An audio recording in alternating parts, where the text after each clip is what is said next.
Les municipalités ont plusieurs outils d'intervention qu'on peut catégoriser de deux façons. D'abord, les outils traditionnels, puis les nouveaux types d'outils, de façon générale.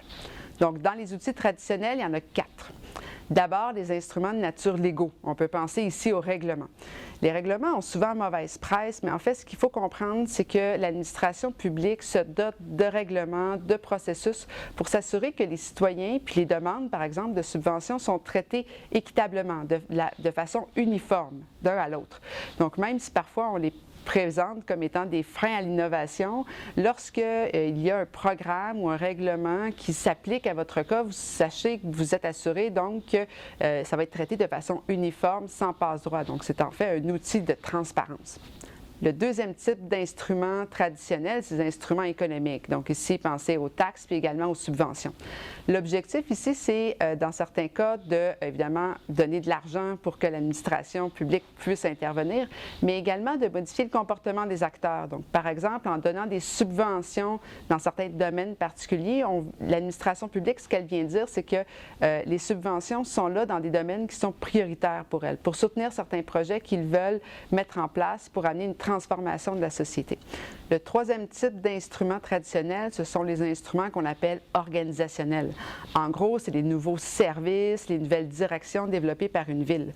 Lorsqu'il y a des nouveaux mouvements dans la société, des nouvelles idées, souvent l'administration doit se modifier, puis par exemple accueillir des nouveaux fonctionnaires pour offrir des nouveaux services. Un exemple, le développement de la ville intelligente a amené plusieurs villes à vouloir se doter de nouvelles compétences puis de nouvelles capacités pour développer des services technologiques, par exemple.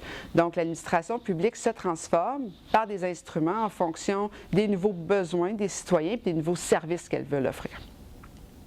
Enfin, quatrième type d'instruments plus traditionnels, c'est des instruments de communication. Donc, on pense ici aux campagnes de sensibilisation pour informer les citoyens des mesures à mettre en place, puis également des comportements qu'elles peuvent adopter.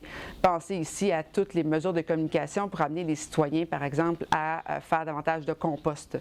Donc, c'est des outils comme ça que l'administration se dote pour, là aussi, influencer le citoyen, leur comportement.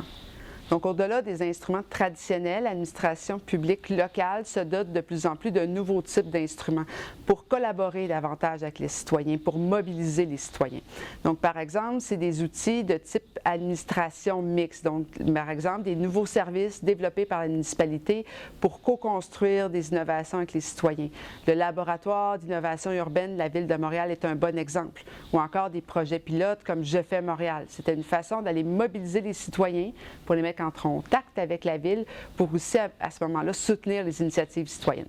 Donc, ce n'est pas nécessairement encore très utilisé, très courant, mais les administrations locales sont de plus en plus sensibilisées, en fait, aux besoins de faire de la co-construction, au fait que ces outils de co-construction sont efficaces, permettent d'atteindre des nouveaux objectifs, puis permettent également d'un plus grand impact dans la population.